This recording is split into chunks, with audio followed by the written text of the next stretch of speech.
This is Things Police See, First-Hand Accounts, with your host, Steve Gold.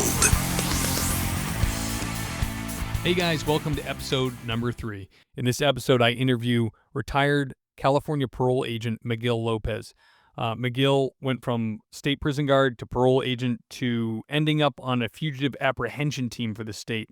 Some great stories, very interesting interview. I learned a lot during this interview. I didn't know too much about this branch of law enforcement. Very cool stuff. I think you guys are going to really love it.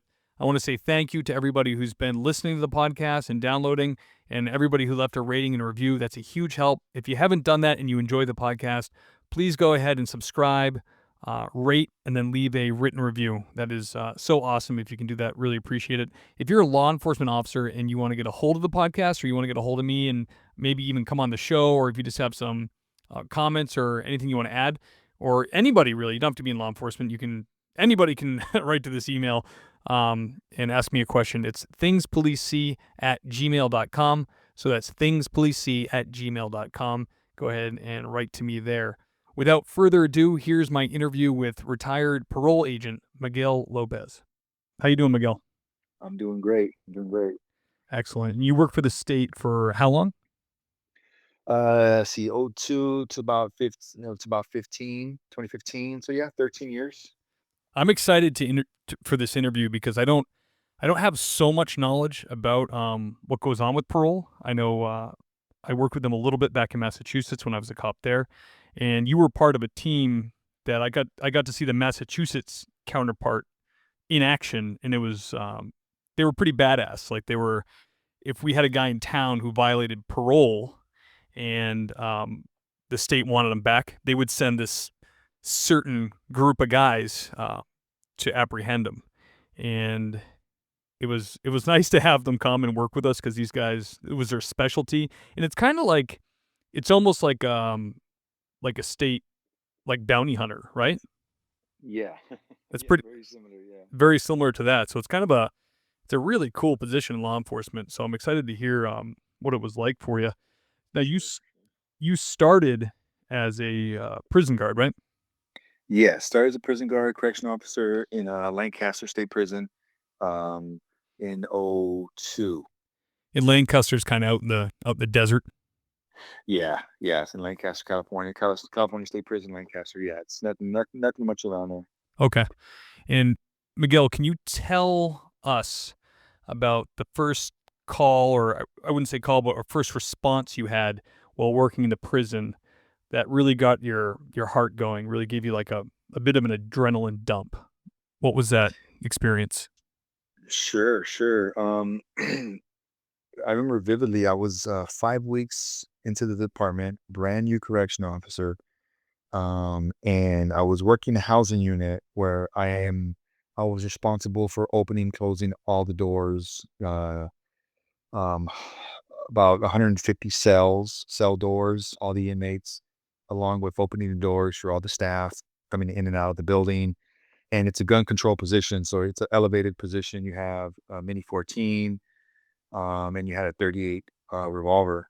You guys had And revolvers even in the 2000s. yeah, oh man, this is speed loaders and everything. Yeah. Wow. Okay. Interesting.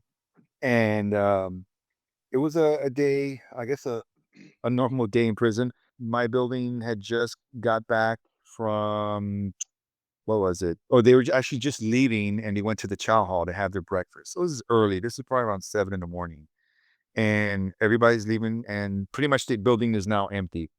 Another building is now walking, and all those inmates are walking on the same yard. Another building, like an adjacent building, is now walking all their inmates to the yard, through the yard to the cafeteria, and I hear like a loud alarm, which is the alarm for there's an incident, and the staff are the ones who sound this alarm. So something happened to where it triggered the alarm. The staff saw something. They hit the alarm for the yard to go down. And when I say the yard goes down, it means every inmate knows that whenever that alarm goes off, they have to hit the ground. They have to lay down. Oh, really? Because there's an incident. Yeah, and then that means that now you have correctional officers that are running somewhere, wherever that alarm is. There's a fight, there's an assault on staff, whatever it is. they have to get down because now you got staff running in and you don't want to, if you see an inmate standing, you assume that individual is not complying and then force can be used against that person. But anyway, Miguel, how often yep. would you say this alarm goes off? Oh man, on a daily basis, I would say in an 8-hour shift, you're probably going to hear about 2 to 3. Wow. Okay. Some of those can be false alarms. Some of them can be righteous alarms, assault against our own staff or other inmates, non-compliance, you name it. A fight breaks out on the yard. I mean, just everything, everything. So the adjacent building, their inmates are walking to the yard, and w- two of these particular inmates ended up assaulting two staff members that were on the yard. And these two inmates, both of them had your makeshift weapons. They had like pens or some kind of sharp device that they sharpened. Some device, some hard plastic, they sharpened it to a point, and they ended up assaulting staff.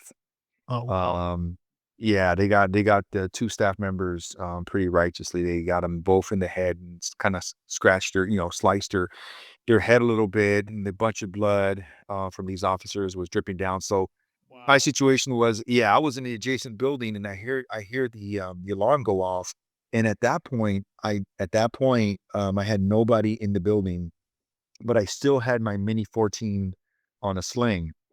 So as I go and I hear the alarm, I run back to the back window where I can now see the yard, and I can provide gun coverage.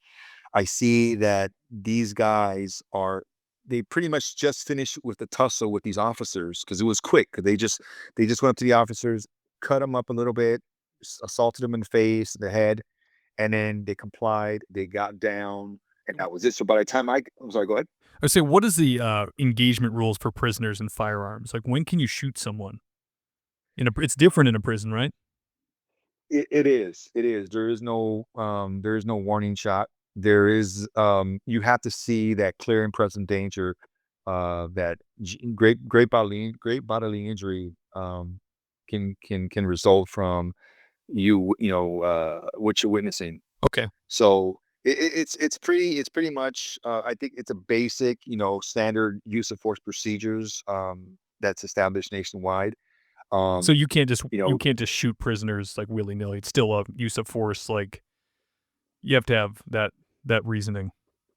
Absolutely, absolutely. Yes, that's definitely going to be scrutinized. We have our own internal investigation unit that reviews everything. Oh yeah, everything is done in great detail. So yeah, we can't just go out there shooting I just have the thing mates. in my head where I think somebody told me along the way in my career that you could just shoot a prisoner if he was running away. And I don't I never knew if that was It, true or not, but you know what? In the state of California, it is true if they're escaping. okay. That's where I got that from. Yeah, yeah. If they're escaping, then you are authorized to use that deadly force because the threat is that that individual is running into the public, Right. and I mean, who knows where he's going to go? He presents a clear and present danger to the community at that point. So yes, at that point, yeah, you can shoot. So all the state prisons in California, like this one in Lancaster, is a maximum security facility. So you have gun towers. I want to say they have about 8 to 9 gun towers that surrounds the prison. Yep. They also have an electrical fence that surrounds the inner perimeter. So not every single gun tower is manned. I want to say there's about two of those towers are manned, and those pretty much have to deal with transportation and armory issues and things like that. But yeah, yeah, that's pretty much what it comes to when you can use force against an inmate that's trying to escape.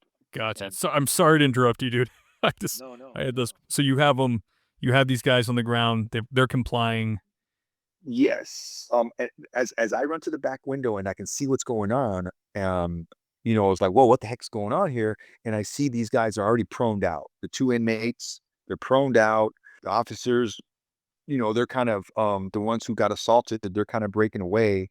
And at this point, I can't really see much of the blood on one officer, but I see it on the other. And officers are I can see that they're already running towards the site. But at this point, when I look out there, there's no assault. There's nothing going on that's continuing. everything is pretty much stopped. I'm like, so, once all the other responding, staff members that, that are on foot, they pretty much just place the, two inmates in handcuffs, and I think they walk them to, another building, and they were questioned. Those inmates were questioned there, and then in another building. But meanwhile, these two staff members are, they're in shock, and they're bleeding, and they got scratched in the head. They got sliced in the head, I should say, with some kind of sharp device. So they're at this point, they're definitely bleeding a lot. Right, especially from the head. Yeah. Yeah, it was a lot of blood. So, that was a huge eye opener. 5 weeks into the, fresh on the job. Oh, I can And at that imagine. point, oh yeah, at that point, you don't really know much. You're just learning as you go somewhat, but it was a very intense moment, and I remember I felt guilty afterwards. One of the lieutenant or the sergeant on duty at that point, he relieved me to ask me if I saw anything, and then so somebody relieved me, staff member relieved me. I came down from my gun post, went to the sergeant's office. He asked me, what did I see? What did I observe? Blah, blah, blah. So I told him. He says, okay, I'm going to need a report from you. So, yeah, no problem. So I generated my report then and there. And then I remember one of the senior staff members there, I remember talking to him, and I kind of, I kind of just felt guilty, like I should have done something. Or is there something I could have done? You felt Right. bad because you see these partners that, you know, they're they were victims. And right, I talked to one of the senior staff members, and he said, "No, man, you couldn't have done anything." He said, "I would." He said, he said he was on the yard at the time, and he said when he looked and he saw what was going on, the guys were already like, in route to like falling down on the floor. These two inmates, they were en route to like proning out and submitting. So they Um, knew what to do not to get shot. yes, exactly. They did it so quickly that they just did it. They knew they did some damage. They struck, and then boom, they bowed down like cowards, pretty much, and they just got there on the floor and let themselves be handcuffed, and that was it. Man, So, I can't imagine that, Miguel. it was a nasty situation for these guys, and two good, real good people. I mean, good staff members, good people, good officers. Um, and they're just firm guys and fair officers, and it sucked to see them in that position. And You know, how long were you on the job at this point? just 5 weeks, Oh my just five god. weeks. I mean, Yeah, that just was to think of you, like, on that perch, you're in a gun position. I know with prisons, they tightly regulate what officers have guns. So, obviously, they're not gonna put them in the population, right? yes, You have to be out of it, kinda higher, an elevated position.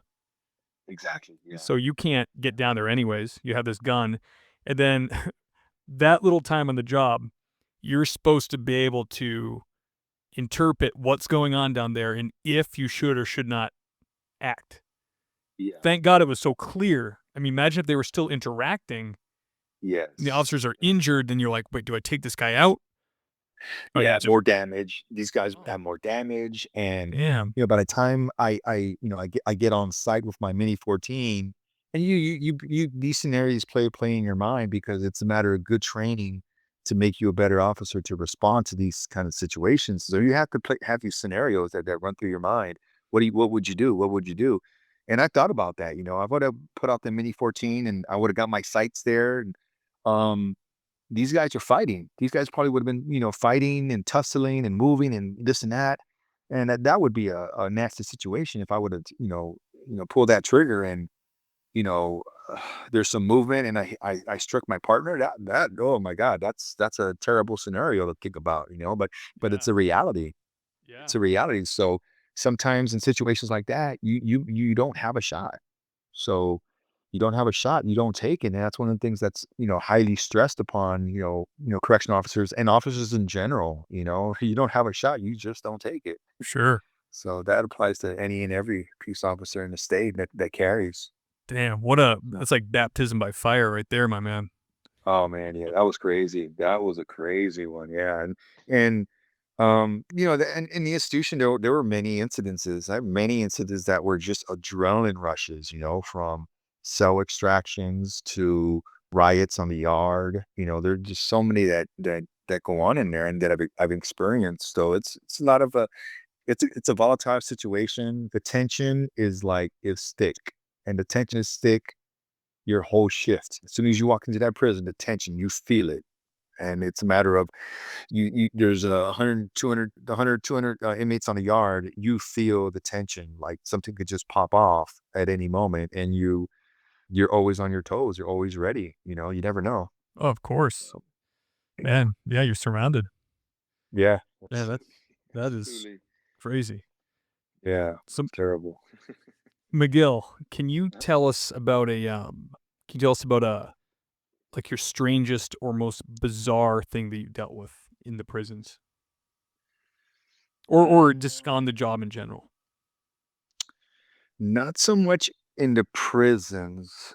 I would say in parole, I probably had the strangest, more or most bizarre kind of experiences. Okay. Kind of humorous at the same time. Let's see. In parole, I was about I don't know. I was a parole agent at this point, probably about 3 years in. I had just taken over, started a new caseload where I was supervising sex offenders, and I want to say it was my first official day on that in that position and on that assignment. And I had my first inmate who came into the office. He just paroled, I guess, the day or two prior, and he's in the lobby. So I have his file, and it's my, I'm brand spanking new with the caseload. So that's a completely different beast. So at this point, you've It's graduated from the prisons and you're a parole agent, so totally different job. exactly, yeah. Now from keeping them indoors and maintaining safety and security of the institution to supervising them on the streets and making sure, you know, um, of course, the emphasis is the protection of the community. Sure. But yeah, now it's supervising them in the community. So yeah, so as a parole agent, I ended up what was it? I walked to the lobby, and I have to meet the parolee for the first time. So they come into the office, they're in the lobby. I come out to kind of like a meeting. I call them in. It's in like an initial interview. This is what parole agents call when they first meet their parolee. It's an initial interview where we go over all the conditions of parole. We take their pictures. We go over their tattoos. We go over their special conditions of parole, what they can, what they cannot do, just the whole gamut. And that could take about an hour to 2 hours. On one particular parolee. But anyway, I go to the lobby and call out the parolee's name, and I yell out his name. I should say I didn't yell it out, but I say it firmly and strong, his name. And so he moved, he kind of raised his hand, he kind of, and he starts to stand up, but he's kind of like, as he's standing, he's kind of like, I don't know, it's very staggered. And then he starts to kind of like give.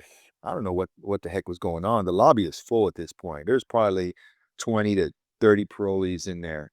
And anyway, this guy starts to stand up. He just kind of like falls down forward, like on his left side of his body, on his left side of his shoulder. And and then I look on the floor. I'm like, what the heck is going on here? And what happened was this particular parolee, he ended up having like a stroke, Oh, wow. partial stroke. Yeah, and he defecated on himself. Oh, jeez. So he defecated on himself, and you can see it on the floor now. It's running on the floor. And like, I didn't know what the heck was going on or how to handle this. I like, what, and I'm telling her, are you okay? Yeah. He's not able to speak. So I'm looking at him, and so I remember I think I motioned to the our clerical staff, our free staff, who was like, and there's a window right there. So I motioned to the clerical staff, a female, and with my hand, I gestured, call 911. Yeah. And then, so I could see her doing that. She looked out to the window, see what was going on. She got on the phone, so I assumed she was calling 911. And I didn't get too close to him. I mean, there's shit on the floor. I mean, there's a lot of shit, and Oh, now wow. it's starting to reek. I mean, it's strong, Yeah. and there's still these 20, 30 parolees are still in there. They're like, what the heck? They're like, these guys got no filter, so you guys Oh, are yeah. talking crap. I'm They were sure. talking crap. So I said, hey, you guys need to get out. By this time, I got some support staff to kind of come up front to help me out. I guess somebody called for assistance in the front lobby. How old is this guy, Miguel? He was, I want to say, between 45 and 50, 55. So you wouldn't even think stroke at this point with a guy that young. Not at all. Not at all. He didn't seem like he was in bad health. I mean, he didn't seem like he was in bad health. He wasn't an old guy, but you know, it's just a surprising situation that happened. And so what ended up happening was, we had the paramedics come and get him. They transported him. And then what is it? Then we had the whole building had to be shut down. And this was about, I don't know, 10:30, 11 in the morning. So we had to shut down the building. We had to have like a hazmat team come there, clean everything up. Oh my God. Yeah, it was nasty. Yeah. I mean, it was a short day for everybody else, but because everybody got to, call it a day. Um, Yeah. that was pretty much it. And the reason I bring it up as being humorous is because my partners, they were just joking around as far as saying, yeah, first day on the job and you scared the shit out of these guys, you know, off the bat. Like, no. So, that's the kind of humor that the job kind of, leaves you a little, not leaves you jaded, but it's just part of it. You have to find some kind of humor. Part of coping. Yeah. Yeah, part of coping and part of dealing with some of the crazy situations, real life situations that you kind of encounter. And those are things that you kind of don't don't expect to happen when you gear up and you get to the office, you get your day started, but it's just one of those things that was very bizarre, crazy, doesn't happen every day. People would never realize a parole agent would have to deal with that. Something like that. Yeah, exactly. Yeah, it's just one of those things. You think it's just a custody issues and dealing with, parolees and cuffing them up and transporting them and office work, and you don't really expect that kind of stuff to happen. So, I look back at it and it does make me laugh because it was a crazy situation. Long story short, this parolee, I supervised him for like the remainder of the year or 2 years, I think. He was okay. He was okay. He was he was a model parolee, if you want to call it that. Never any violations. He never um used any drugs all the time. We were testing him every month. None of that stuff. No violations. We had him on a GPS device on his ankle. So he wasn't in a park or school where he shouldn't be. So he was following all his conditions of parole. No issues with him ever. The stroke really didn't leave him any permanent damage. It's like like a TIA or something minor. Yeah, it was something minor. I mean, it was nothing that, and because I've had conversations with him about it, but afterwards, of course, and then we established a rapport with each other, and yeah, and all that time, yeah, he stated to me that he never, he doesn't have any loss of function on any part of his, and nothing neurological and none of that stuff. So yeah. So it was just one of those things that I don't know. His body shut down, and he was scared, intimidated by coming to the parole office and Sure. and being on parole, and knowing he's a sex offender, he's going to have an ankle monitor, a bracelet on his ankle. So it's probably overwhelmed him. Yeah, absolutely. I mean, So that is that illustrates just some of the bizarre things that no one would think about in law enforcement that you have to deal with. And I had calls back where I worked where there's times when people need your help and they have shit all over them. And there you are. That's your job sometimes. It's crazy. That is definitely a bizarre story. Well, you're saying he's off parole now, and do you know if he's been a good boy or? This one, when I know he had discharged by the time, because I had him for about 2 years, and then I left that caseload, and he was still on parole. Yeah, I want to say he successfully discharged. And he did about 3 years on this full parole status. Yeah, from my understanding, he had no violations, no nothing. So yeah, that's a good thing. That's a good thing. Yeah, especially with those kind of offenses. Yikes. Yeah. Well, that is certainly a bizarre dealing with, my man. Okay, getting to the end of our questions here, but Miguel, could you tell us about the your most intense or terrifying, crazy call that you were involved in as a parole agent? Sure. Craziest is in 2012. I was part of a specialized fugitive task force for the state of California. It was the California Parole Apprehension Team, and So, pretty much our job. sounds like a bunch of badasses. It was a really nice gig. I loved it. That this particular assignment, it was great. It was high end. I mean, it was just, high speed, everything. It was great. I loved it. It's just pretty much a fugitive task force team for the state, and you're just chasing fugitives, trying to locate them, trying to utilize all the departmental databases that you can, and of course surveillance. So anyway, January 4th, my two of my partners and we tagged along with a Los Angeles Sheriff's Department task force team, and we tagged along with them because they targeted one particular parolee who um I guess knew a fugitive that I was looking for. So our role was this particular day was to tag along with LASD. Once they made entry and they're doing their search, I was going to interview this particular parolee.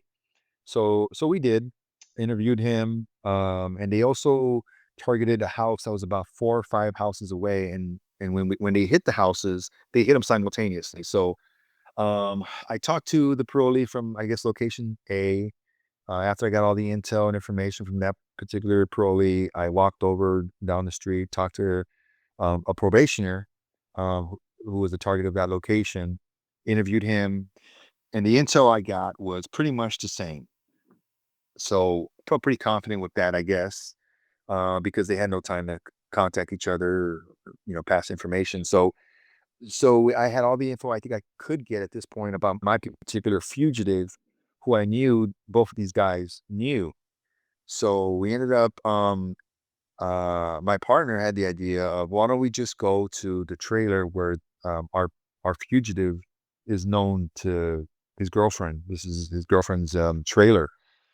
So we went along, my partners and I, and two LASD sheriff deputies. So my partners, so now this is pretty much our location. So my partners and I made entry into the property, knocked on the trailer while LASD had the front of the residence, and it was a huge, weird location. Is this a It was, trailer park? yeah, it was a trailer, but it was actually on a huge, probably half an acre lot Okay. in Lakeview Terrace. And And what has this guy done? What's his MO? okay, this guy was a second striker. I want to say he had two robberies. I think he had two previous robberies, so he was a second striker. A second striker is one who is just that. He has two felony counts for violent offenses, commitment offenses. Gotcha. So he's committed two violent criminal acts, convicted of both. So he's called a second striker. This particular parolee or fugitive, he was on the run for about 6-7 months. Wow. Um, so we're trying to find him. Anyway, we make to the door. We knock on the door. We identifying ourselves, state parole. We knock on the door. She opens the door. And what was it? She comes out, and she's like wearing like a bra. We asked her to go back in, put on the shirt. She goes back in, the door open, and she comes out with the shirt. When she comes out, she kind of walks away from us, from the front door, and she walks about maybe 12 feet away. So we kind of, I get her attention. Hey, let me, I don't want to say her name, but we call her name and we talk to her. Um, and I'm talking to her while my partners kind of have somewhat of the perimeter, and they're just kind of looking out. And so pretty much what I'm asking her is if we can go in there, if we can search the place, because we're looking for such and such, this particular fugitive. She says, "Oh no, I haven't seen him. I don't know where he is." Okay, all right. Well, do you mind if we go inside? And we have to ask for that, for her cooperation, Sure. to go in there. So she gives us permission. We go in, we search, and it was a small trailer, but mind you, it was like clutter everywhere. I don't think I saw one piece of the wall, because there was posters everywhere, pictures. I mean, it was pretty much It's like hoarders. oh yeah, these are hoarders. They're both meth heads. Oh, I mean, nice. drug Yeah. scenes. I mean, so you could imagine. I mean, this Mm. is dirty as hell, dirty, nasty. I mean, oh my God, it was filthy, but it was just everything was in there. It was full. So my partner and I are searching the trailer as best we can, and we're looking for like mail. Obviously, we don't see a body in there. Um, but we're looking for mail, some kind of correspondence to show that, there's some communication going on between our fugitive and this particular female, and an address. Okay. So and we're, I don't know, maybe a minute, 2 minutes in. And I guess to a point where I guess at the end of a trailer on a corner. And as I'm walking up closer to it, and mind you, our weapons are drawn at this time. Okay. So I have my weapon drawn, and I kind of get to a spot where I know I'm at the corner, but it looks like it's like a bed, but it's so much clutter in there that I'm second guessing myself. Is this an actual bed? Because there's stuff everywhere. Even the bed. I mean, the bed you couldn't even tell it was a bed because there's backpacks. There's all kinds of crap on there. Anyway, as I get, I stop and I'm looking down, like, oh shit. So I'm looking down. I see some sheets, shit everywhere. And with my left index finger, my right hand, I'm holding my weapon. Left index finger, I reach down and I kind of tap or to move what's the sheets. And as I do that with my left index finger, whatever I'm touching gives.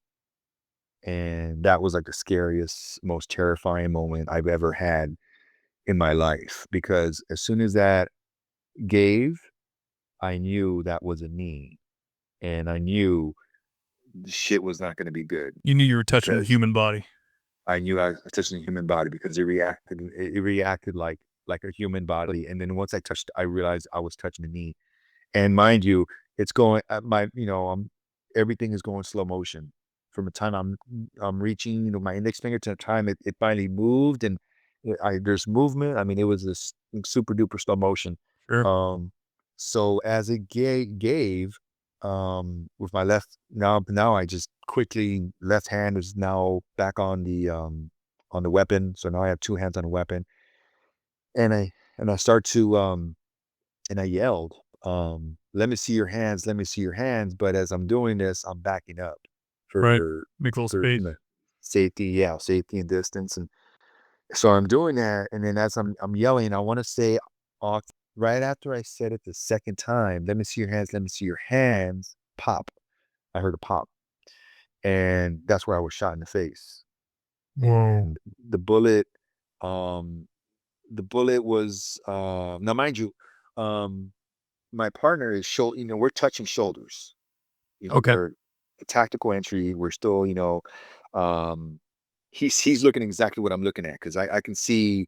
I didn't tell him what I was gonna do, but I know body language and our experience together. He knew what I was doing, and anyway, he saw what I was doing. Let me see your hands. Let me see your hands twice. I heard the pop. Um, and after I heard the pop, um, I just remember covering my face. What did I No, I had my hand on the weapon, and then I turned because I knew I got shot. And I guess my reaction was, "Oh shit," because when my partner from outside, he told me he heard me say, "Oh shit." So I end up turning around. As I turn around, my partner lost his balance because we were shoulder to shoulder. As I turn around, so my partner's not falling back. So you're And hitting the face. You're spinning to protect your face, cover your face, whatever.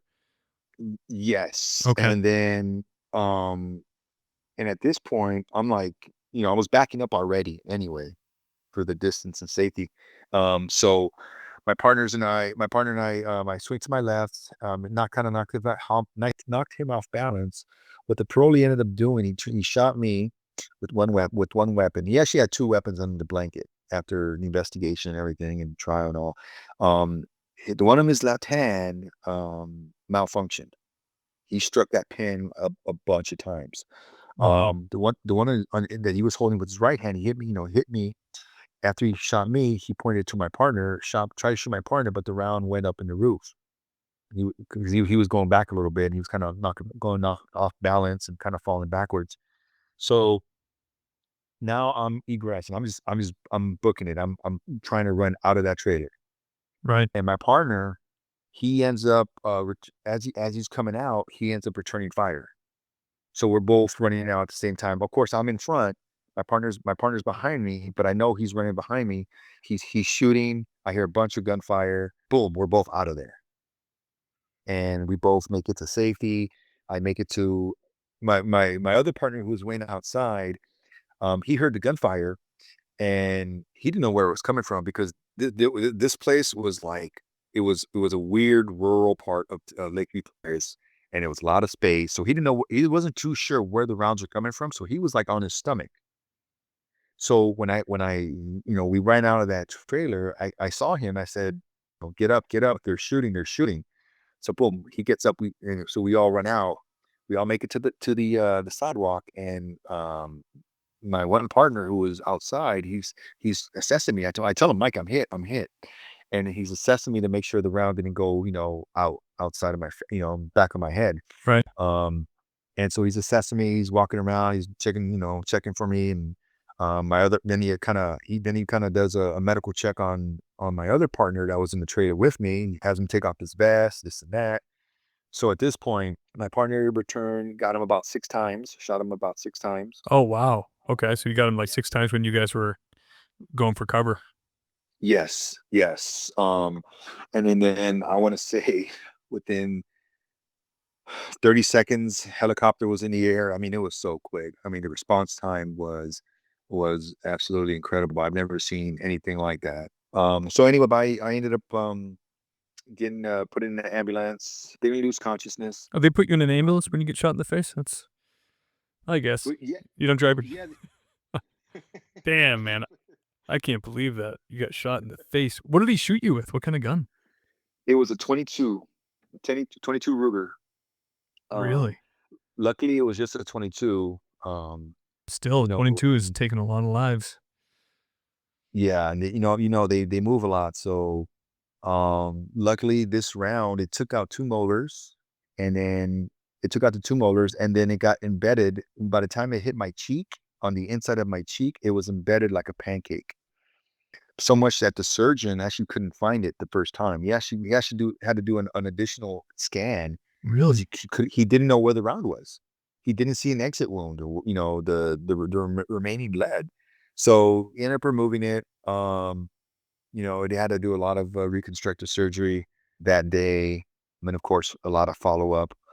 But yeah, that was an extremely terrifying situation. Of course, it's It must be surreal to get shot in the face and then be like, I'm living through this. You know what I mean? You figure you take a bullet to your head almost anywhere, you figure you're done, but here you are holding your face, conscious. I'm sure just blood everywhere, but man, that's insane. It's a quarter of an inch more. I mean, just a quarter of an inch more, the bullet would have gone down my throat. Because like I said, at this point, I'm yelling, my mouth is open, and the bullet, went from the front of my, right below the left side of my lip, by about a quarter of an inch down. The bullet that was the entry wound, and hit the two molars, embedded in the cheek.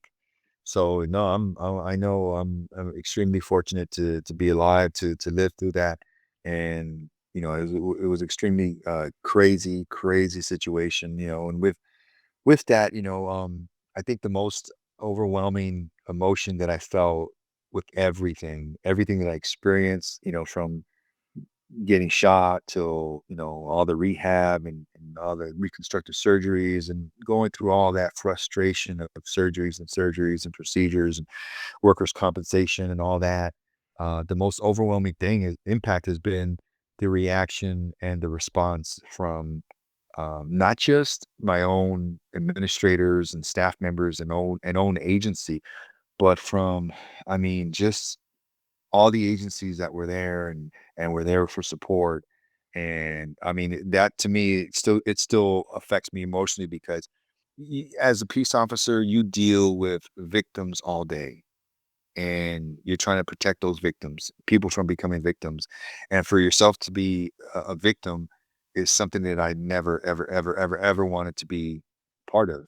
Right. And that's difficult for me to undertake because, here I am, and I had no way of controlling that. I didn't know somebody was hiding under that blanket, waiting with a gun, to shoot me and kill me, But the overwhelming part is just the amount of support from law enforcement, my own staff members, my own seeing their response and how it affected them. Of course, my family. That's seeing how it affected them.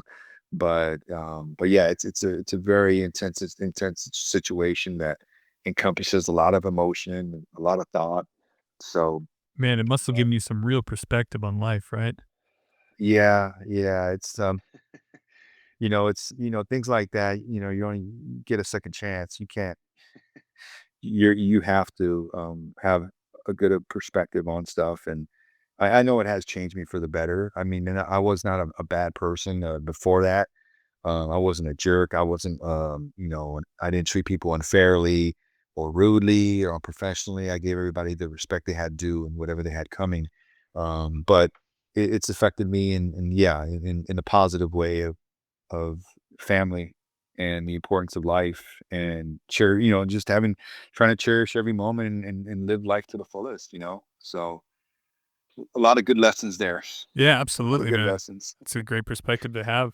Now, I gotta ask you, did you have a personal relationship with this parolee? Was he your guy? Like, did you meet with him and keep an eye on him for a while? Or Never. Yeah, never. I never. okay, so he wasn't your guy. Exactly. Yeah. I went by the time I got his case, he had already been a fugitive maybe about, I want to say, 2 months. Oh, no, no, no. I'm sorry. I had his case, and then by the time I actually got to working his particular case and file, 2 months went by. So, so anyway, he was a fugitive for about 6 months. I had never met him. He had never met me. We have never no interaction whatsoever. Okay, so So it would gotcha. it would have it would have been different if I think it was somebody that a parolee that I had supervised, because I mean it's a matter of respect. And if Yeah, it'd be a real I betrayal, right? You'd feel that. yeah, because I mean I've had parolees where I told them, look, if you test positive for cocaine one more time, or if you test positive for cocaine one more time, I'm gonna arrest you. You understand that? Yes. And they appreciate that because you're showing the respect of the honesty. Right, So that time comes and you have to, hey, turn around and cuff up. Okay. They know they had it coming. So they're not surprised by it. right, So you build that rapport of honesty with the person, and that goes a long way. So I mean, I'm not saying I trusted my parolees, but I wouldn't expect that behavior from somebody that I supervised, right. that knew me and I had a relationship with, or a rapport with, I should say. That is a crazy story. Well, thank God. God was looking out for you that day, my man. You're Oh still man, here with yeah, us. in the best way. I got one more question for you. I'll let you go. Sure, sure. I don't want to No, keep you no, for too go ahead. long. I appreciate you being here. In today's day and age, people are getting into law enforcement, getting into the prisons. What would you give the new recruit? What would you say to him for a piece of advice or word of wisdom? I would say the job is not going to change you in the negative.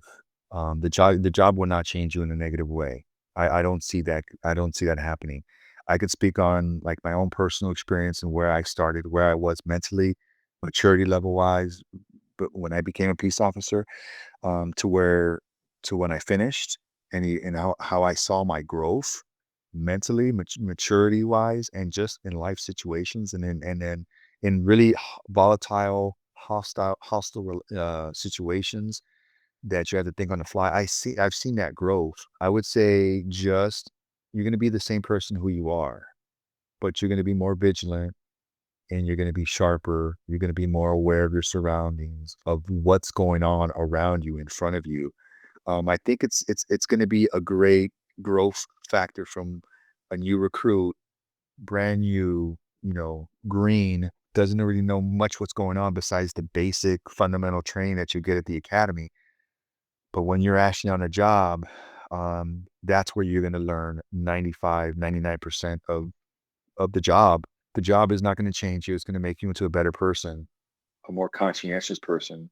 So they shouldn't be And afraid of that, because some people say that the job is, that's a thing people say. Job is going to change you. You'll be a different person. They shouldn't be afraid of that. exactly, don't be afraid of that at all. It's going to be, it's for the better. It's for the greater, it's for the greater good, because it's all about growth. It's all about growth. Awesome, And that man. will come. Man, thank you so much for coming on, Miguel, and sharing those experiences. Those were intense. And I know you personally. We work together. And I feel like I know you so much more now hearing those stories. And wow, man. Well, Awesome. I really I, appreciate it. well, I appreciate, Steve, to have the forum, and I hope listeners from several of your interviewees, so much to take in and different perspectives, and there a lot of good insight, and I'm sure you have a lot of great insights from a lot of well-rounded experienced officers that have been there, done that, and have seen it and done it all. So I know I haven't seen and done it all, but I've done some, and You've done enough. Believe me. oh, good, good. All right, brother. Thank you so much for coming on, man. All right, no problem, Steve. Thank you very much.